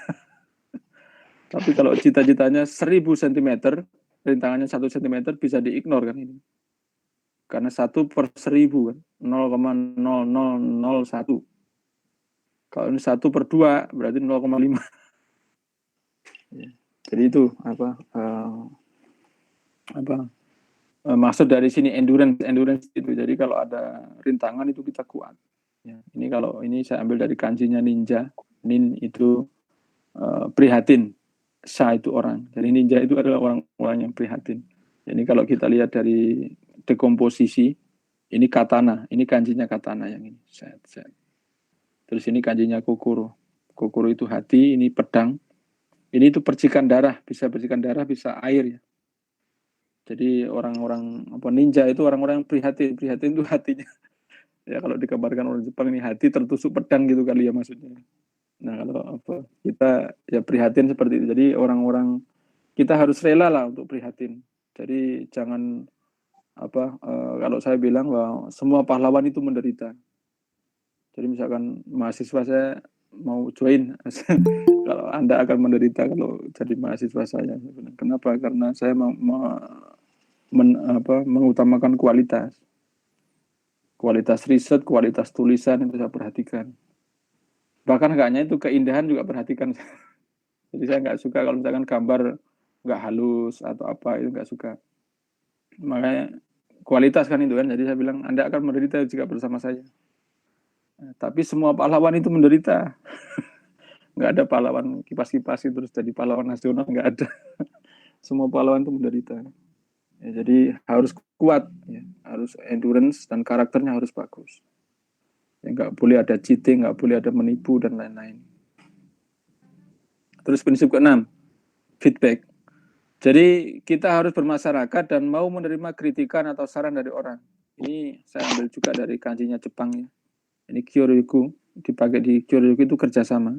Jadi 10, ini cikara, ini power. Jadi kalau orang bekerjasama itu cikaranya bisa 3 kali 10. Ya, atau 30, atau bisa jadi 10/3, 1000. 1000 daripada penjumlahan. Jadi kalau orang yang bekerja sama itu dinilai lebih tinggi daripada orang yang sekedar dikumpulkan. Ini kan hanya sekedar berkumpul, tapi ini bekerja sama. Jadi berkumpul dan saling trust. Nah, kalau saya pakai di turbo coding, karena saya mengajari information theory, ini konsep turbo ya. Turbo, kalau di turbo engine tuh gini, proses masuk sini, keluar, ini diputar lagi. Nah ini dalam decoding telekomunikasi juga masuk D1 ke D2 putar lagi. Ini dipakai di turbo code. Nah yang ditukar di turbo code itu trust. Trust itu adalah percaya jika proses D1 mempercayai 0 lebih tinggi dari 1, maka D2 nanti melanjutkan. Ya. Jadi kan misalkan nilainya positif, nilai logaritma ini positif, berarti kan peluang X sama dengan 0-nya lebih tinggi daripada X sama dengan 1 kan. Maka kalau ini positif, dia nanti teruskan. Nah, itu ditukar seperti ini bisa memberikan hal yang menakjubkan di telekomunikasi. Jadi ini ya, prinsip ke-6, kita harus menerima masukan orang dan hidup sosial, harus hidup bersosial, bermasyarakat. Jadi jangan sampai menyendiri terus nggak bergaul dengan yang lain, itu bukan termasuk prinsip berprestasi. Terus ke-7, ya ini prinsip terakhir, bahwa karena kita di akademia ya, saya mengajak untuk rekan-rekan semua, untuk adik-adik semua untuk meneliti ya dari Al-Qur'an. Jadi ini saya meneliti ayat 261. Jadi masalul a'udzubillahi minasyaitonirrajim, masalul ladzina yunfikuna amwalahum. Jadi masalul permisalan atau perumpamaan ya. Alladzina ya, orang-orang yunfikuna yang berinfak amwalahum hartanya di jalan fisabilillah, di jalan Allah. Ya, kama sali itu seperti ya habbatin ya seperti sebutir biji ambata yang tumbuh sab'a sanabil. Ya, yang menumbuhkan 7 tangkai. Fi kulli sumbulati, dan setiap 7 tangkai atau setiap tangkainya mi'atun habba, ada 100 biji. Jadi kan 1 biji itu menghasilkan 7 dan setiap tangkainya itu ada 100, berarti kan menghasilkan 700. Allah melipat gandakan bagi siapa yang dia kehendaki dan Allah Maha Luas mengetahui. Baqarah 261. Ya. Wallahu yudhaifu lima yasha wallahu wasi'un alim. Jadi Allah melipat gandakan ayat ini. Itu waktu saya di Jepang, saya kan sering diminta untuk memberi materi di menjelang Ramadan itu apa? Lupa saya namanya. Jadi teman-teman di Jepang itu sering untuk menyambut bulan Ramadan kita ada pengajian. Dan pengajian itu saya selalu pakai ayat ini 261. Jadi saya sampaikan bahwa sebelum Ramadan itu Allah melipat gandakan 700 kali, apalagi di dalam Ramadan gitu maksud saya. Ayat ini saya sebut. Nah, ayat ini itu saya sering pakai di Jepang, tapi baru kepikiran saya teliti setelah saya pulang ke Indonesia. Jadi kan saya tadi kan bilang saya meneliti Raptor coding. Raptor coding itu coding bertingkat. Dan ini Allah Subhanahu wa taala juga menyampaikan konsep bertingkat kan. 1 menjadi 7, 7 menjadi 100. Maka saya pakai nih. Jadi di sini itu 1/7, di sini 1/100. Cuman di gambar ini 1/2 sama 1/2 karena saya konsisten dengan gambarnya. Jadi saya bikin di sini 1/7, 1/100 dan hasilnya kan 1/700. Saya pakai di coding ya ini ya. 1,5 kalau di gambar ini 1/2 kali 1/7 ya. Nah, kalau yang bawah ini 1/7 kali 1/100 berarti kan 1/700. Ini hasilnya ini. Ini sedang saya improve ya, sedang saya teliti belum selesai. Ini profesor di Australia minta Dr. Anwar, please send your research about this ayah to Australia. Mau dipublish di jurnal Australia, cuma saya belum selesai. Jadi ini saya menemukan bahwa dengan coding seperti ini, dulu saya mengira tidak mungkin. Karena apa? Karena SNR minus itu noise lebih tinggi daripada sinyal. Itu tidak mungkin kan kita mendengar atau mendekode sesuatu yang lebih banyak noise-nya daripada sinyalnya gitu. Jadi noise itu misalkan adik-adik berada di suatu ruangan yang ruame sekali. Terus kemudian sinyal itu ada teman kalian yang bisik-bisik. Bagaimana mendengar suara bisik-bisik di antara keramaian? Nah, gambarannya kayak gitu ini. SNR minus itu kayak gitu. Ternyata itu bisa dideteksi juga pakai ini. Makanya saya berpikir bahwa ini karena saya orang telekomunikasi, ini bisa dipakai untuk komunikasi luar angkasa. Kalau komunikasi luar angkasa kan power kita lemah sekali. Padahal jarak luar angkasa yang jauh pasti banyak noise. Ini baru kepikiran aja sekarang ini. Cuma ini kalau bagi adik-adik yang bidang pertanian, saya sarankan untuk diteliti di bidang pertanian apakah mungkin menghasilkan 1 batang padi ini isinya 100. Kalau saya baca berita baru bisa 86. 1 batang ini 86 biji. Ya. Terus nanti dia bisa teliti juga apakah bisa 1 biji padi itu bisa 7 tangkai ini. Saya nggak tahu, mungkin ini bidang yang pertanian ya.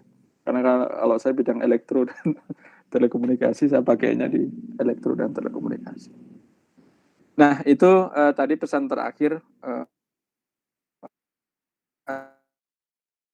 Kemudian kesimpulannya adalah seperti ini. Jadi Rasulullah SAW lahir di masa Middle Age, tahun antara 500 sampai 1500, tepatnya di 570-632. Masa kejayaan Islam terjadi pada 600 ini saja. Dan habis itu ilmuwan Islam nggak terdengar. Maka saya ingin ya, mulai sekarang kita bangkit gitu ya. Kita mulai cetak-cetak ilmuwan Islam. Terus Imam Muslim dikenal masih sedikit, terutama dalam masa kejayaan Islam saja. Maka ya saya pengen mulainya dari mana? Mulainya dari tadi mempelajari karya-karya ulama besar. Ya. Banyak sekali, saya kira banyak sekali. Nanti mungkin bisa dipelajari kitab-kitabnya, belajar bahasa Arab juga mungkin, karena itu semua kitabnya dalam bahasa Arab. Maka siapa lagi yang mengembangkan selain kita? Ya mungkin ada juga orang non-muslim yang belajar bahasa Arab khusus mempelajari, tapi kan lebih bagusan kita gitu.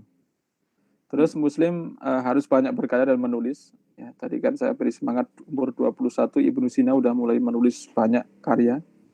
Terus peran akademisi ya, ada 4 prinsip dan praktikalnya ada 7 yang tadi kita bahas.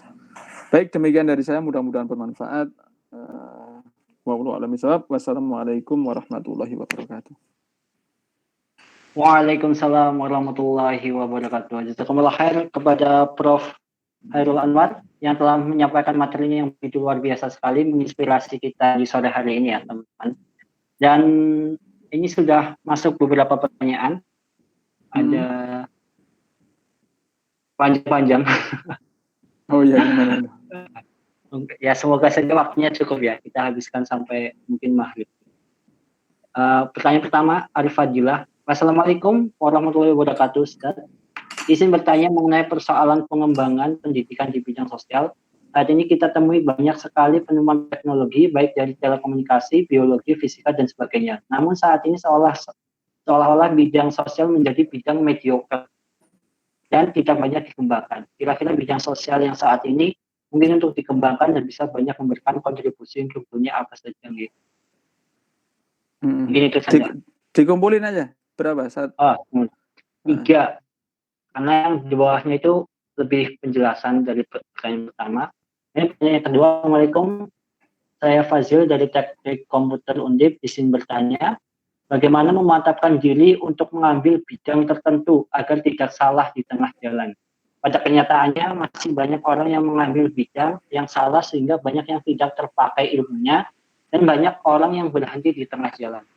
Kemudian ada satu lagi.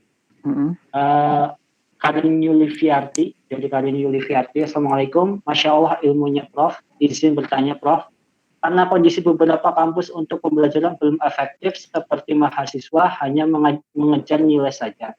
Jadi mohon tips dari Prof untuk kita yang berada di lingkungan seperti itu Prof. Karena faktor lingkungan juga mempengaruhi, dan apakah ada situs informasi untuk menambah wawasan kita terhadap ilmu alam atau sosial yang sesuai dengan Al-Quran untuk peradaban. Jazakallahu khair, Prof. Kemudian yang terakhir, Wening Septiani. Assalamualaikum, izin bertanya Prof terkait dengan pencapaian yang Prof Anwar sampaikan. Bagaimana Prof menjaga semangat dalam mencapai mimpi-mimpinya? Dan bagaimana pengalaman Prof Anwar menyikapi jika ada kendala dalam penelitian? Ya. Maka Prof. Wah, ini bagus-bagus pertanyaannya ya. Bentar ya, ada 4 ya. Jadi, oke, yang pertama ini tentang pendidikan sosial atau bidang sosial mungkin ya. Jadi untuk bidang sosial itu sebenarnya saya tidak setuju kalau disebut sebagai bidang yang terpinggirkan ya. Karena apa? Karena saya itu secara praktis itu menemukan problem di lapangan itu karena menurut saya memang tidak ada studi bidang sosial di situ. Jadi kan sekarang saya punya proyek dari LPDP untuk membuat teknologi bencana. Jadi saya membuat jaringan pasca bencana pasca dan sebelum bencana ya, sebelum dan pasca bencana. Nah, itu saya pasang sensor di Kota Padang. Ya, di sana karena berpotensi terjadi bencana itu di Padang. Satu device itu mahal ya sebenarnya. Ya nggak mahal banget sih, tapi ya termasuk mahal. Kalau hilang kan sayang juga. Saya nggak kehilangan data dari sensor itu. Jadi sensor itu ngirim data ke server itu saya analisis untuk 4 bencana sekaligus dalam satu sistem. Nah, itu ketika sebenarnya itu kan teknologi untuk masyarakat sana kan. Cuman mereka mintanya apa? Mintanya saya membayar mereka 1 juta per bulan untuk sewa listrik. Nah, terus kemudian saya, waduh ini menurut saya memang ya apa tadi ya masalah kurang lemahnya pendidikan di kita. Jadi mereka itu tidak sadar bahwa sebenarnya harusnya mereka itu berterima kasih udah dibikinkan teknologi yang menjaga mereka kan gitu kan. Tapi mereka itu minta digaji 1 juta per bulan gara-gara saya pinjam listriknya gitu. Pinjam listrik untuk memberikan power di hardware itu. Atau saya minta dijaga agar tidak dicuri. Ya, itu kan salah satu kekurangan di kita. Kalau di Jepang tuh nggak ada orang mencuri.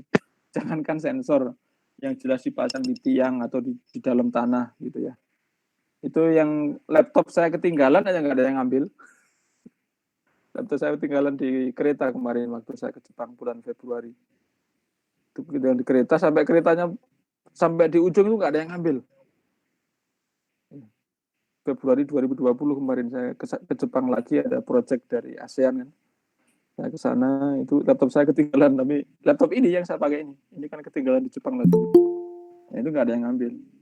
Jadi itu kan memang bedanya pendidikan ya. Jadi pendidikan sama ekonomi. Kalau saya tanya, kenapa kok di sini tidak hilang? Ya, karena mereka bilang karena pertama kami tahu itu perbuatan buruk. Mencuri itu perbuatan buruk. Terus yang kedua, kami sudah punya laptop dan kami nggak perlu laptop, maka ya kami biarkan aja. Jadi memang beda pemikirannya berbeda, pendidikannya juga berbeda soalnya. Makanya saya pengen merubah Indonesia itu dari pendidikan. Ya. Dan ilmu-ilmu sosial itu penting menurut saya untuk membuat kebijakan. Ya. Bahkan kalau negara tidak aman, itu penelitian itu nggak ada. Jadi penelitian itu maju untuk di negara-negara yang aman. Coba kalau waktu saya di Tokoda ya, di Tokyo Institute of Technology belajar bahasa Jepang, itu kan saya punya kawan dari Syria. Baik sekali dia nggak begitu bisa bahasa Inggris, cuman selalu bantuin saya mempersiapkan sholat Jumat. Jadi kalau saya di Jepang itu sering dari khotbah Jumat dan sering mempersiapkan sholat Jumat di sana, nyiapkan tikar, karpet. Ya ada juga ya orang Islam yang oportunis, juga ada juga yang dia hanya sholat habis langsung pergi, nggak mau bersih-bersih, nggak mau beres-beres, ya nggak mau nyiapin. Nah, brother dari Syria ini bagus sekali. Dia nggak begitu bisa bahasa Inggris. Jadi kalau ngomong sama saya banyak diamnya. Ya, tapi dia lulus. Kemudian balik Syria. Cuman kan kita lihat kondisi Syria seperti sekarang. Ya. Saya nggak tahu brother ini ada di mana sekarang. Apakah masih hidup atau sudah meninggal dunia. Yang sering bersama saya mempersiapkan sholat Jumat di Tokyo. Nah, di kondisi seperti itu saya yakin riset nggak berjalan. Untuk negara-negara yang kacau itu riset nggak berjalan. Maka riset itu baru berjalan di negara yang aman. Maka ilmu sosial itu penting untuk menentukan kebijakan. Ya. Jadi kalau saya melihat ilmu sosial bukan dipinggirkan. Ya. Ilmu sosial penting sekali untuk basic dari ilmu-ilmu yang lain. Ya, kalau misalkan masyarakatnya sudah maju dan masyarakatnya belum maju kan berbeda penanganan penelitiannya gitu. Nah, itu yang tahu sebenarnya orang-orang ilmu sosial. Bagaimana mempelajari kondisi suatu masyarakat, apakah sudah ready atau apakah masih belum kayak gitu ya. Itu ilmu sosial. Cuman saya menyarankan ya mungkin kekurangan ilmu sosial yang sekarang itu penulisannya belum maju. Jadi cara menulisnya itu mungkin belum maju sehingga orang-orang itu tidak tahu, atau orang-orang luar kalau baca itu nggak ngerti. Ya. Kenapa? Karena ilmu sosial itu sebenarnya bermain bahasa. Kalau menulis paper teknik itu lebih mudah sebenarnya, karena kan kita berbicara dengan angka, berbicara hal yang pasti. Tapi kalau sosial itu seharusnya bagus dalam bahasa. Dan kalau kita mau bagus dalam bahasa Inggris, kita harus bagus dalam bahasa Indonesia. Dan saya menemukan itu banyak sekali yang harus dikoreksi dari negara kita. Jadi bahasa Indonesia aja jelek gitu ya, apalagi bahasa Inggris. Nah kan saya sampaikan ke mahasiswa saya juga, jangan pernah merefer ke paper yang bahasa Inggrisnya jelek. Refer ke paper yang bahasa Inggrisnya bagus. Jadi kalau misalkan baca paper, dari kalimat pertama itu salah, itu jangan pernah merefer paper begitu. Karena saya bilang kepada mereka, kalau kita nulis harus terbaik. Karena apa? Agar orang itu percaya kepada kita, agar di-refer paper kita. Kalau paper kita jelek, nggak akan di-refer. Terus kemudian mahasiswa bilang, Pak, berarti hanya orang-orang Inggris dong yang papernya di-refer. Enggak juga. Orang Inggris yang bahasa Inggrisnya jelek juga ada. Sama dengan orang Indonesia yang bahasa Indonesianya jelek juga ada. Ya seperti itu. Jadi saya sampaikan bahwa cara menulis harus bagus. Nah makanya saya memberi saran ke bidang sosial ini bidang yang penting, tapi tolong diimbangi dengan menulis dengan baik ya. Maka ketika Anda tulis dengan baik, maka kami itu paham semua, dan orang internasional itu paham, langsung akan respect terhadap penelitian sosial di Indonesia. Karena saya melihat bahwa orang-orang Indonesia itu unik sebenarnya. Mungkin banyak hal-hal yang perlu dipahami oleh orang luar, cuman source-nya yang dibaca itu sedikit, karena yang bisa menulis itu sedikit mungkin untuk bidang-bidang sosial. Mungkin itu Mbak ya untuk yang pertanyaan pertama. Terus pertanyaan kedua, memantapkan keahlian. Ya. Jadi gini, pertama ya, sebelum memantapkan keahlian ya, jadi kita harus paham bahwa setiap orang itu usahakan ahli di dalam satu bidang saja. Kalau kita mau bidang banyak boleh, cuman harus ada satu yang ahli. Ya, harus ada satu yang ahli, yang orang-orang mengenal kita dari bidang itu. Jadi kalau misalkan mau coding teori, cari Pak Khairul misalnya. Atau mau informasi teori, cari Pak Khairul misalnya. Saya itu pengen ya sekarang yang hadir ini ya, ini kan ada 27 orang termasuk saya sendiri. Maka usahakan memiliki bidang tertentu, ahli di situ, sehingga kalau orang merujuk bidang itu ingat nama kalian. Ya, ingat nama kalian. Nah, caranya begini, jadi pertama yang disukai. Ya, cari bidang yang disukai. Jadi bidang terkenal tapi nggak suka, ya jangan juga. Tapi perkara suka dan suka itu sebenarnya juga relatif juga. Susah-susah mudah juga ya. Jadi saya nggak suka ini, tapi ternyata nggak sukanya itu karena dia tidak tahu saja. Padahal kalau dia tahu itu jadi suka gitu. Jadi harus bedain antara nggak suka karena tidak tahu dan nggak suka karena sudah tahu pun nggak suka juga. Itu harus bedain. Nah maksud saya tadi pilih bidang yang disukai itu asumsinya adalah adik-adik sudah tahu ya maksudnya. Sudah mempelajari bidang itu dan ternyata nggak suka. Nah itu baru jangan pilih bidang itu. Tapi kalau nggak sukanya karena belum tahu, ya pelajari dulu. Gitu. Ya. Terus yang kedua, niatkan. Jadi semua ilmu itu bagus. Ya. Niatkan ingin berkontribusi di situ. Ya, ingin berkontribusi di situ. Jadi kalau saya sekolah S1, S2, S3, itu saya menemukan bahwa semakin sekolah tinggi, itu semakin sedikit ilmu yang saya pelajari. Yang saya ketahui semakin sedikit. Jadi yang saya tahu ternyata hanya telekomunikasi. Komunikasi itu kan luas. Itu yang saya tahu pun dari luas itu hanya sedikit aja. Information theory dan coding theory saja. Selain itu, saya tahunya kulit-kulitnya aja. Misalkan tentang antena, ya tahulah antena. Cuman nggak tahu dalam banget. Gitu. Pemahaman saya antena, misalkan dibandingkan pemahaman saya atas biologi lebih bagus tentang antena. Saya masih banyak paham antena misalkan. Tapi kalau dibandingkan orang ahli antena, saya nggak ada apa-apanya mungkin dibandingkan dengan orang ahli antena. Nah, maksud saya seperti itu. Jadi ilmu ya by principle bagus apa saja. Ya.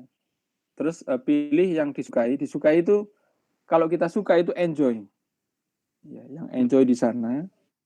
Terus kemudian fokus, jadi diteruskan. Kayak orang Jepang tadi yang meneliti laser, itu 40 tahun laser terus dia. Ya tapi ahli sekali. Ya. Jadi ahli di situ, pilih salah satu yang kira-kira ahli di situ. Terus Pak, misalkan bagaimana kalau kita pilih teknologi yang mutakhir, yang nggak masalah, yang mutakhir. Jadi misalkan gini ya, jadi kan saya fokuskan di telekomunikasi, information theory, coding theory. Sekarang kan yang berkembang, ya itu nanti dipakai untuk 6G, itu adalah artificial intelligence. Itu nanti dipakai di 6G, jadi beberapa teknik yang dulu ada itu mungkin nggak terpakai lagi karena adanya artificial intelligence. Maka yang saya lakukan sekarang adalah mempelajari artificial intelligence juga. Tetapi saya tahu bahwa basic saya adalah coding theory atau information theory. Jadi nanti kalau seandainya AI ya, AI untuk telekomunikasi itu berkembang, saya itu tahu bahwa kalau misalkan kalian paham di AI itu kalau nggak punya basic yang kuat susah juga mengalahkan orang yang basicnya bukan AI tapi tahu sedikit tentang AI gitu. Jadi boleh ya. Jadi intinya gini, kalau kita fokus ke satu itu bukan berarti kita nggak boleh mempelajari yang lain, boleh juga. Tetapi core-nya itu tetap ada di satu dan semuanya bagus sebenarnya. Ya. Tapi bagaimana memantapkan itu usahakan berkontribusi di situ, berkarya di bidang itu. Itu yang mudah-mudahan Mas atau Mbak ya. Terus yang ketiga apa tadi? Lingkungan ya. Bagaimana kita beradaptasi di lingkungan yang masih banyak orang-orang yang misalkan mengejar nilai gitu mungkin tadi ya. Iya, Prof. Ya, jadi kalau yang Mantap. seperti itu pertama adalah kita harus bersabar. Bersabar, tapi jangan membenci mereka. Bersabar, terus bergaul, terus kemudian mengubah sedikit demi sedikit satu atau dua. Gitu. Saya juga ketika saya memutuskan kembali ke Indonesia, saya juga tahu bahwa saya tidak mungkin mengubah Indonesia seluruhnya. Nggak mungkin hanya seorang diri mengubah Indonesia. Makanya saya lakukan adalah dari orang-orang terdekat. Makanya saya bikin lingkaran ada 4. Pertama, yang harus saya ubah adalah mahasiswa saya. Lingkaran paling dalam. Terus yang kedua, mahasiswa yang saya ajar. Karena kalau saya mengajar kan bertemu 14 kali dalam satu semester. Terus yang ketiga, mahasiswa yang saya uji. Kalau saya uji kan bertemu minimal 2 kali lah. Saat menguji sama saat memeriksa hasil ujian. Nanti kalau dia revisi kan. Terus yang keempat, itu adalah mahasiswa yang hadir di seminar saya, termasuk adik-adik yang sekarang hadir di sini ya. Itu juga termasuk yang harus berubah menjadi baik, itu termasuk dalam lingkaran saya walaupun yang paling luar. Nah, dari situ maka harus kita ajak untuk berubah. Terus orang yang nggak pernah ketemu saya, nggak pernah hadir di seminar saya, ya nggak bisa. Ya, itu biarkanlah orang lain. Itu mungkin berubah dari orang-orang yang lain yang level keberapa gitu. Nah seperti itu ya Mbak atau Mas, kalau kita berada di lingkungan orang-orang yang masih belum terbuka wawasannya, maka kita harus bersabar dan sedikit demi sedikit menyampaikan. Tapi kita sendiri harus konsisten, karena kalau kita nggak konsisten nanti dibilang, oh Anda bukan mewarnai tapi terwarnai gitu. Ya, itu sih. Jadi itu kira-kira. Terus yang keempat, bagaimana menjaga semangat. Ya. Jadi adik-adik kalau ini pertanyaan yang bagus sekali ya. Jadi bagaimana menjaga semangat? Ya sampai sekarang saya berprinsip pada inna sholati wa nusuki wa mahyaya wa mamati lillahi rabbil alamin. Jadi kalau saya berprinsip itu ada ujian atau ada cobaan, insya Allah kuat karena saya tujukan untuk Allah Subhanahu wa taala. Terus yang kedua adalah saya berusaha untuk selalu berkualitas. Ya. Berkualitas, kalau berkualitas maka kita menghargai orang dan dihargai orang kalau berkualitas. Jadi saya sebelum pulang ya, kalau saya di Jerman itu, teman-teman saya di Jerman dia bilang, oh this is Anwar, he is an Indonesian but he live in Japan, dia bilang. Terus saya nggak tahu apa yang terjadi kalau dia udah tahu saya pulang ke Indonesia. Ya. Tapi kalau misalkan saya tetap menjaga kualitas, publikasi berkualitas, riset berkualitas, maka teman-teman yang tadi akan tetap menghargai kita. Biasanya itu kita akan gagal kalau kita ikut-ikutan tidak berkualitas, atau misalkan menyalahkan lingkungan, menyalahkan alam, menyalahkan orang lain, terus kita ya udahlah nggak berkualitas gitu, maka orang lain akan turun. Di sini sudah maghrib ternyata. Oh ya udah maghrib ya. Ya udah mungkin sementara itu dulu Mas ya, mudah-mudahan bermanfaat. Ya di sini masih 20 menit lagi gitu maghrib. Ya. Baik. Jazakumullah khair kepada Prof. Khairul Anwar yang telah berbagi ilmunya di sore hari ini. Semoga kita yang semuanya yang mengikuti kuliah ini atau diskusi online ini mendapatkan ilmu dari Prof. Khairul Anwar, dan yang bisa dipelajari dari beliau kita ambil dan kita amalkan dalam kehidupan seharian kita. Maksud tadi ya, mempelajari ilmu secara komprehensif itu. Bagaimana kemudian kita memaksimalkan peluang-peluang yang ada, semisal kuliah gitu kan, maksimalkanlah waktu kuliah dan manfaatkan sebaik mungkin waktu kuliah walaupun itu masih melalui daring gitu. Mungkin itu saja, kurang lebih